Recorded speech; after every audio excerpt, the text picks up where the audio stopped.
Hello and welcome back to the Bobby and Beardy Show. I'm Bobby, he's Beardy, and today we're here to talk about Red One. It's Christmas time, baby! There are time codes below for spoilers and non-spoilers. We're also on Spotify, should you wish to listen to us there and see us instead of watching us talkies. And leave a like on the video if you like the video. It's a very simple procedure, really. Very simple. Beardy, welcome. How the devil are you, sir? I'm good and topical to this episode, although.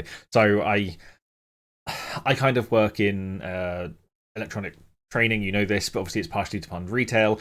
Bonfire night is finished now, so it's Christmas as far as everyone's concerned. Christmas. And movies have done the exact same thing. It's the 6th of November, Christmas films, baby. So hence Red One, which obviously I'm happy with that. I'm a big fan of Christmas. Retail at Christmas, not so much fun. So no, it's hospitality, as we both know from that as well.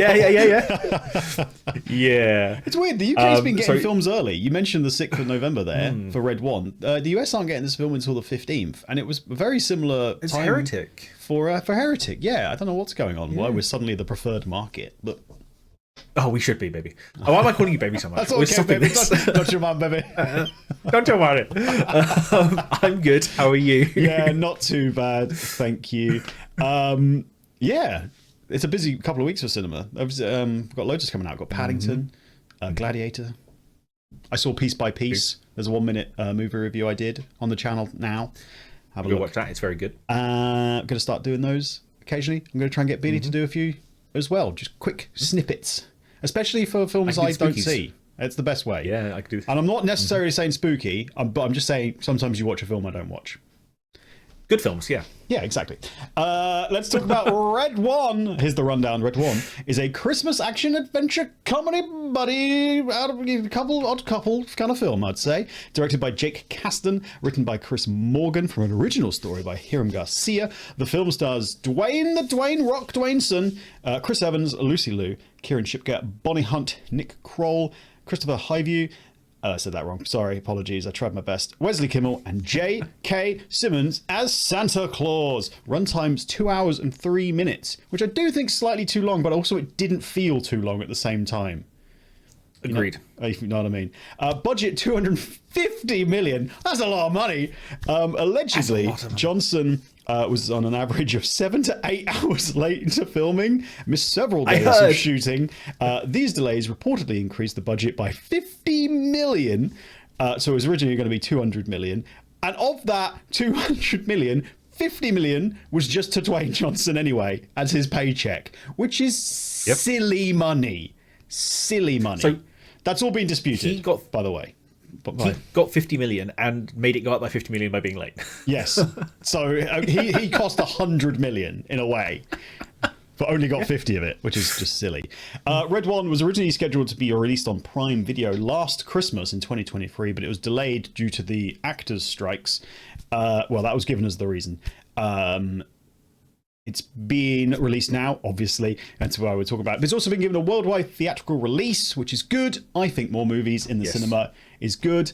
I'm not a fan of straight to streaming service movies because they always look bad, in my opinion. So I don't tend to watch them as much. When something's out in the cinema, I'm like, I'll watch this then. Okie dokie. Even if it is bad.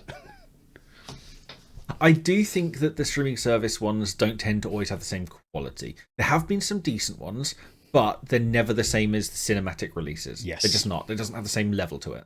Agreed. 100%. But obviously this I'm assuming came to it because Amazon bought MGM late 2022. Was it that recently? I thought they had MGM for I don't know, 5 years before that. Was it really that recently? As far as I can tell, the research shows late 2022 they paid 8.5 billion for it. That's almost as much money as Dwayne The Rock Johnson got paid for this movie. Almost. What's going on? Oh man, dear oh dear. That's all my background stuff. Beardy, what did you think? And more importantly, what's the story? So Red One is, as far as I'm concerned, it's The Rock, Dwayne Johnson, if you don't know. They're different people. I've never seen them in the same room. Exactly.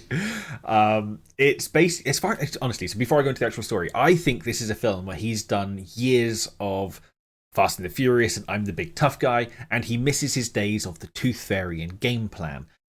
So he's made a film that combines them both. I can be the big tough guy, but also I can do silly stuff. And I think that's where we're at. That's exactly what this film is. Speaking of Fast and Furious and stuff, both the director and the writer have basically worked with him on Jumanji and Fast and Furious and things. So he's bringing his team together to do what he wants. Obviously, he's a producer on the film as well. Storyline wise, it is very much Santa or Red One gets kidnapped and they enlist the help of the best manhunter on the planet to get him back, who is maybe a little bit naughty, maybe a naughty list level 4. And not only that, because that's a thing, he's a bad dad, quite frankly. And there's one thing we like in this show. There's one thing we like on this show, and that's a good dad. Will he be a good dad by the end of the film? Let's find out. He should take a lesson from the dad in Trap. That's good dad. Clearly one of the best dads. Ignore the murder. Ignore the murder. I didn't see him murder anybody. Exactly. And if you don't see it, it doesn't happen. Minor spoilers for Trap there. True. Complete. Yeah, no, I actually, I'm going to go straight into it. What are your thoughts, actually, on this? Okay, my first thought is it's too early to be watching a Christmas film in November. I agree. This should have come out in December. Just, I wasn't ready to be in Christmas just yet.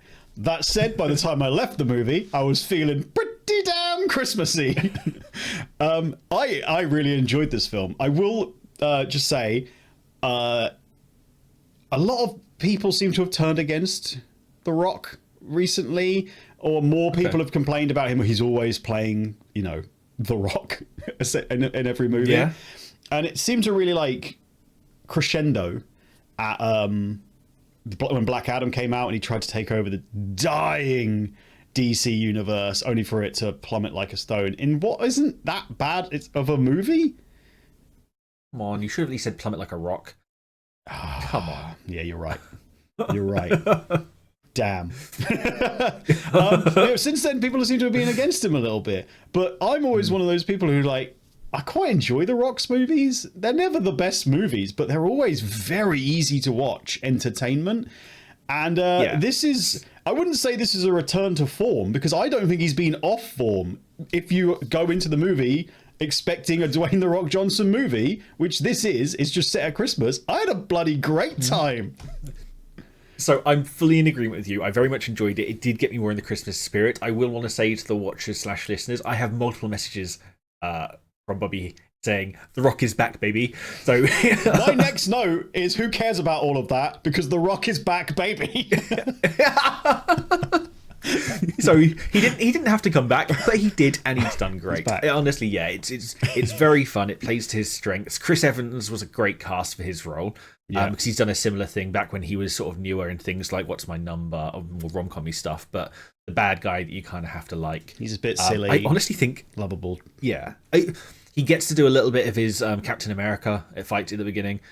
Yeah, he does, doesn't he? I was like, well, this guy can kick some booty. He took out that entire squad. Good lord. Yes. I think Lucy Liu was a great cast for this. I personally think J.K. Simmons, outstanding for this. I loved old jacked Santa Claus. Incredible stuff. Yeah, everyone's always seen the nice, soft, huggable. This is...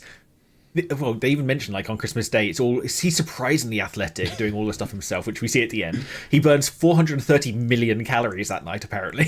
Yeah. And yeah, the fact that he's there's a point when you see it in the trailer, he's lifting weights and he gives it back to The Rock, and The Rock's like, oh god, this is heavy. It's dumb, but it's funny, and I really enjoyed it. Yeah. It's a fun film. I also don't mind... Yes. But it's a different type of Santa. Usually they're a little bit on the bigger and jollier side. Maybe slightly different for the one with Netflix original. This one, I can't remember. That's going to bother me. It doesn't matter. If it's not Tim Allen as Santa Claus, I'm not that, what am I exactly.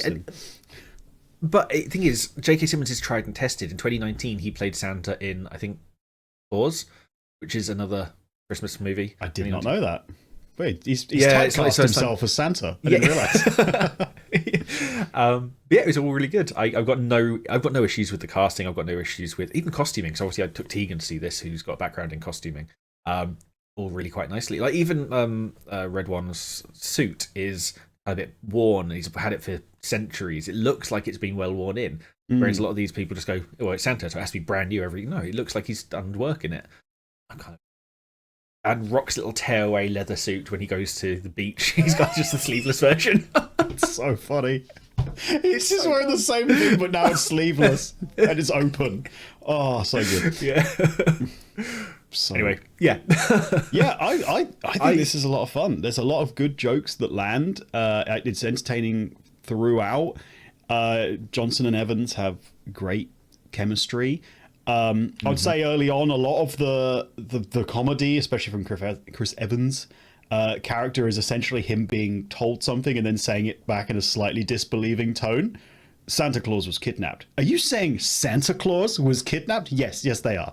So that's quite repetitive in the style. You'd think after a while he'd start getting used to weird stuff. He does meet a polar bear in the trailer quite early on in the film, and still after that he's a bit like, it's Christmas. What are you talking about, Christmas?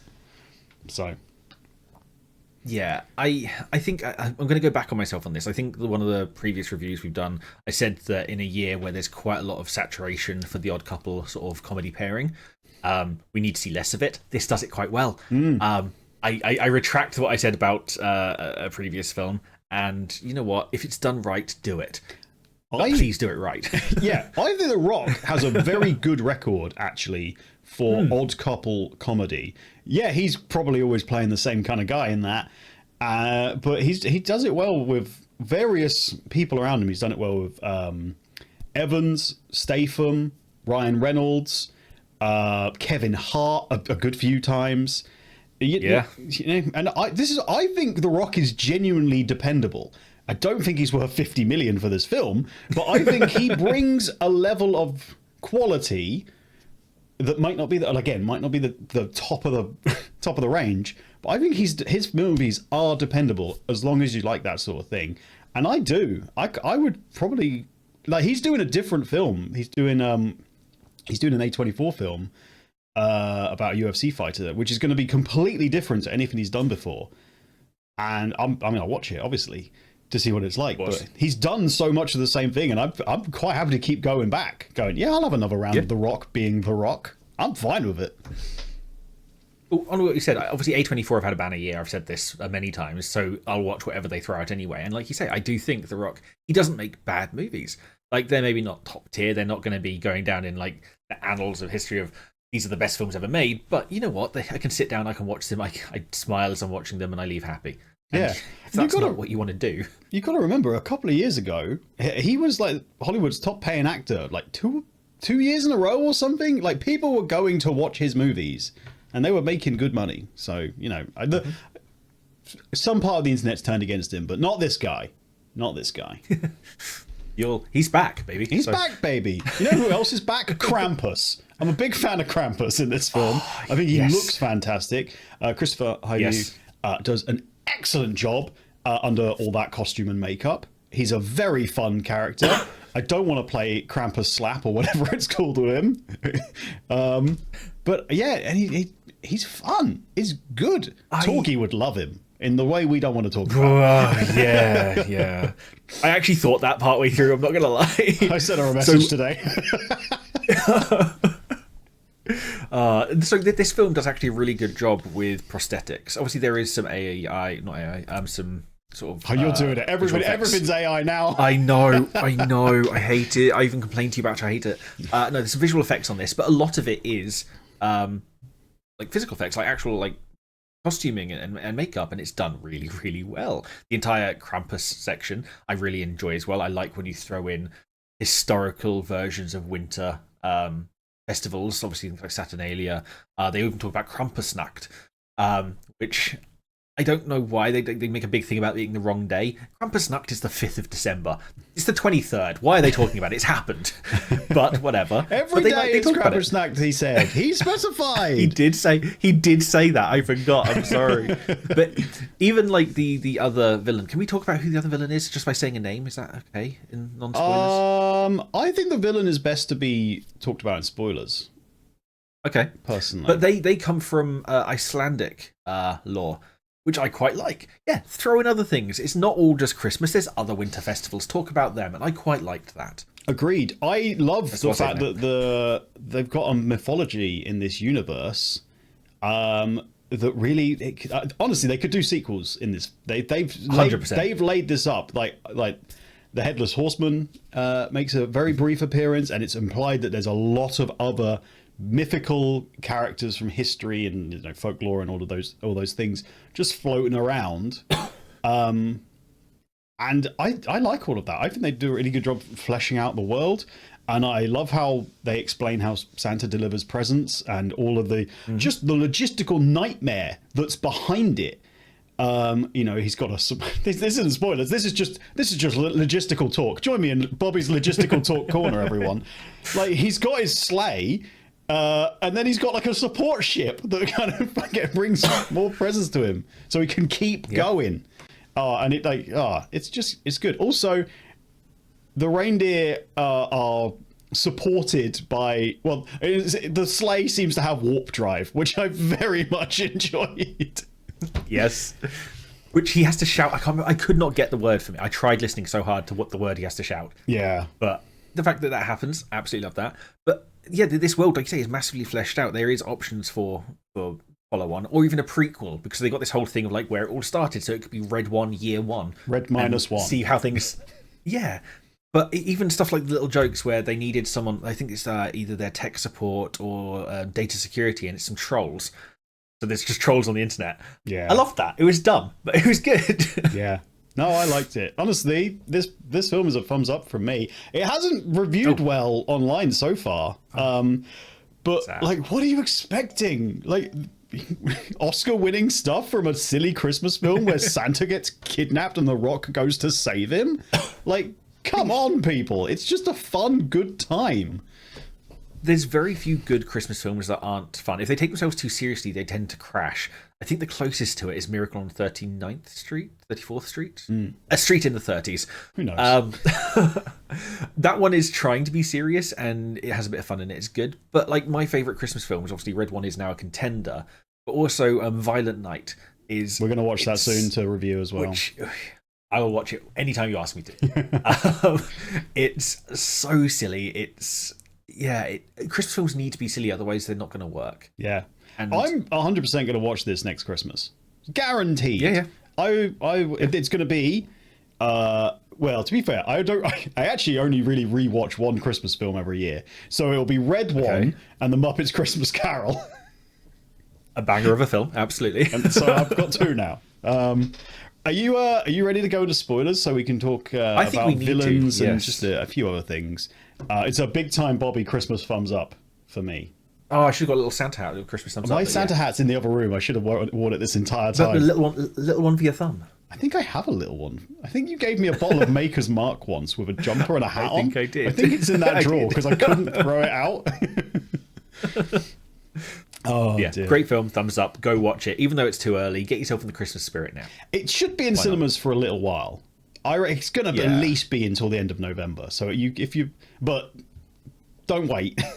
Do go and see it. But it will be on Prime. So then we'll at least watch it when it's on Prime. But yeah, I think they'll want it Prime in December so people will watch it at home. I need you to go and see it because otherwise they will never pay Dwayne The Rock Johnson £50 million to make a sequel. And I'd quite like one, if I'm honest. Anyway, spoilers. Do you want to talk about the villain? Yeah, so the villain in this is a winter witch called Grilla. Don't say her name, she can hear you! I knew you were going to do that as well. Yeah, she comes from Icelandic lore, and it's quite nice again. Obviously, they kind of pretty her up for most of it, but at the end you get to see her in her true form, this 18-foot. I think Krampus even says, like, skin of an elephant, a lovely pair of tails, which is a very funny line as well. Good joke. But yeah, again, like I said, I like seeing the other laws, the other mythologies in it. The one thing I will say, I'm going to get it in really, really early, and I want it as a discussion point. I don't think her evil plan was all that evil. I'm not too upset about her plan. Well, I actually thought Dwayne The Rock Johnson was going to be tempted to her side, because the main story is that he no longer feels the Christmas spirit, so he's retiring as chief bodyguard to J.K. Simmons Santa. J.K. Santa, you could say. I won't say. Which we will. Yes, we will. So I thought maybe that would be a plot line, that he'd be kind of tempted because people are bad and everyone's a bit rude now. And quite frankly, I think some rude people should be trapped in some snow globes for a bit. I completely agree. So one of the big plot points, and it comes up at the end, so basically she's making this dark magic snow globe, which she'll going to mass produce, and if a bad person who's on the naughty list touches it, they get trapped in there forever. That's the idea. Later Definitely on, forever as well. Definitely forever. It doesn't get broken out very easily at all. Definitely forever. This is my point. So Chris Evans, he's a bit of a dodgy guy. He's doing a lot of shady stuff. Say the word. He's a bad dad. He's a bad dad. He's talking to his son. He's also been put in one because of their association. He has a little moment. His heart grows 3 sizes for all I care. He gets a little bit nicer as a person, and the thing breaks. So realistically, the whole evil plan is, you've been a bad person, you get put in this jail. If you start being slightly nicer, you get back out. Yeah. I don't see a problem with that plan at all. If you learn even remotely the smallest lesson, and you don't even have to start being good, you just have to, in that moment, believe you're going to be better. You're saying, I'm going to try and be a better dad. Like, I'm not going to succeed necessarily, I'm just going to try. And that's good enough to break those snow globes, and they get out, and that's great stuff. I do have a question about the snow globe manufacturing. Back to logistics with Bobby. How did that machine work? Because Dwayne The Rock Johnson says it hasn't been used in like 200 years or something. But it's a duplication device. How did it work previously? Because in this film, Santa's strapped to it. Previously, did he have to get strapped to it as well? Or did he just need to be like near it? Was he just willingly giving his power away that time, and this time it's been drained? So the way I thought it was, he has to be willing to do it. Like, he needs to be near it. It needs to be something he's doing, and they're kind of forcing him to do it. So they kind of knock him out and steal his power. Now, I want to talk about the manufacturing thing, because there was a point where they said, where else could you do the manufacturing? And they didn't say where it was going. I honestly, for the joke, I thought they were going to be like, it's China. I really, really, really thought that was going to happen. Oh, no. It's so bad. But yeah, it's a nice little plot point. It ties up what they're doing and how they're doing it. But I think the biggest part of the story is them trying to figure out where Red One is, where Santa's been taken. This is what we jumped right to the end. And I don't know why you did that. You clearly did that. Unbelievable. I do wish I'd seen more of Garcia, the polar bear, in this. Yeah, I was really sad that he wasn't in it as much. He kind of just gets, well, a couple of scenes. Like one scene at the beginning and one scene at the end, essentially. It's a bit disappointing. I thought he was going to be more of a character. They did this with quite a few people. So the whole point is Chris Evans' character inadvertently found out where the North Pole complex is because he was hired by some shady people. Turns out guerrilla subcontracted people. This guy called Ted, who is played by Nick Kroll, who, again, his character is fantastic, and he's in it for like 3 minutes. I think he's very expressive facially, so when she kind of overtakes his body and he's kind of saying this stuff, very comedic, very, very good. I loved the way that it cut between her and him saying it, and when she was saying it, she was just like talking quietly and a bit menacingly, and when he's like trying to like saying it, he's doing all like rah, rah, kind of stuff. It's quite funny. Yeah, and again, that whole fight scene when, for some reason, an ice cream truck comes out of the ocean when they were in Aruba, and snowmen get out of the back of it. And also, I want to point out, I'm more than happy that Santa is thin in this version. That's fine. Why is there not one fat person on that beach? Excuse me, I don't want any... That's Bikini Bay Beach, my friend. You've got to have Chris Evans doing a couple of side glance pervs to know that he's a bad guy. He's a bad dad, quite frankly. Very true. There are a couple of things that make you go, oh yeah, this isn't actually PG. This is a 12A here.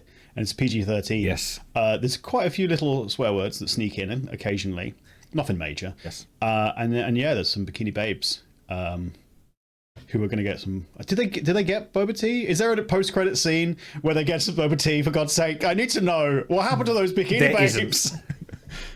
I stayed until the end, and there is no post-credit scene. But that would have been fantastic. It would have been amazing. Been a great callback. I also liked that the fight with the snowmen. Basically, the gorilla has sent the snowmen to ice Ted, Nick Kroll's character, so he doesn't. I've said her name again. I know. No, you did the ice pun. So... Steady on, Arnold Schwarzenegger. Okay.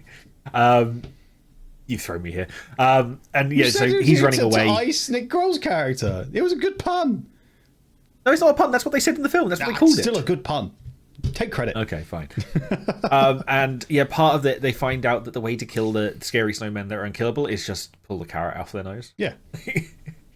Of course, why wouldn't it be? I don't know why they didn't try that It makes perfect sense. Yeah. Exactly. It's what you should think of. Which also reminds me, it's the first time you see little The Rock Johnson when he can shrink himself. Yeah, they have a device on their arm. I assume it's the device that can do it, and it's not other magic.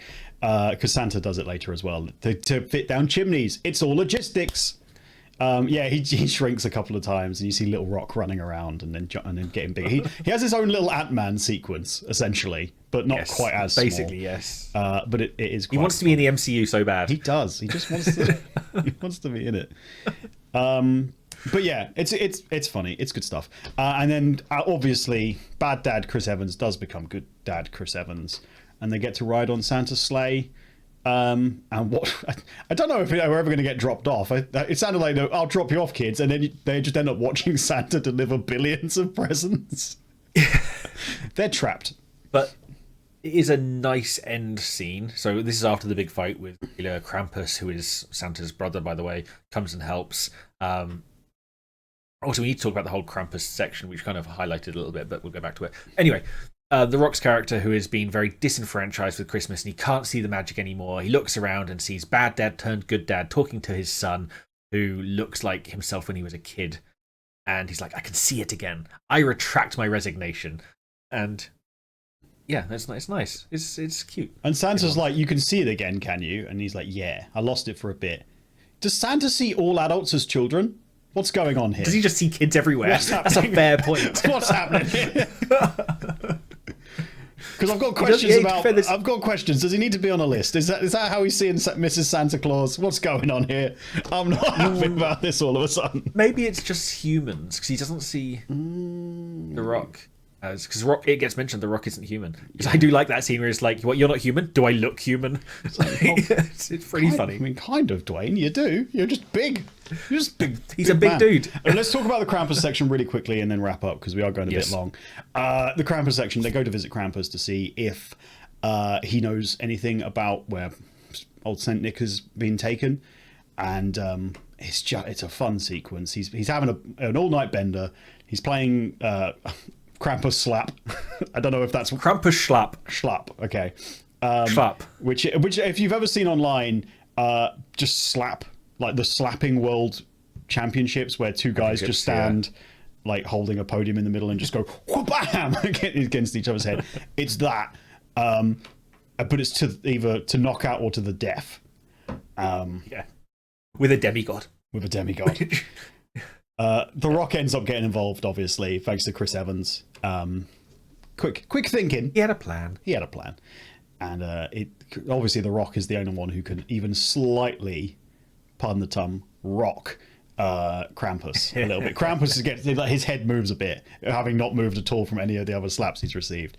And he's like, ooh, this guy. Interesting. This guy. Yeah. But no, the Krampus stuff's fun. Yeah, and he's walking around drinking, and he's talking about his old flame, the witch, and how sexy she is, and stuff.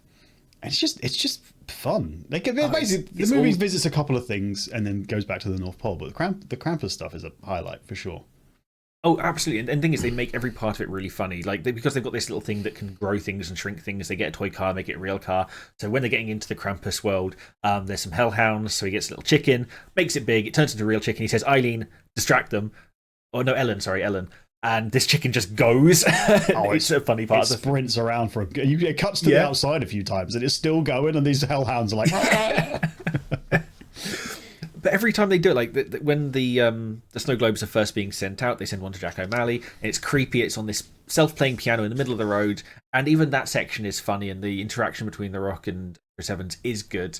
I can't really pick apart this film. It knows it's silly. It does it well. It's a Christmas film, so it's supposed to.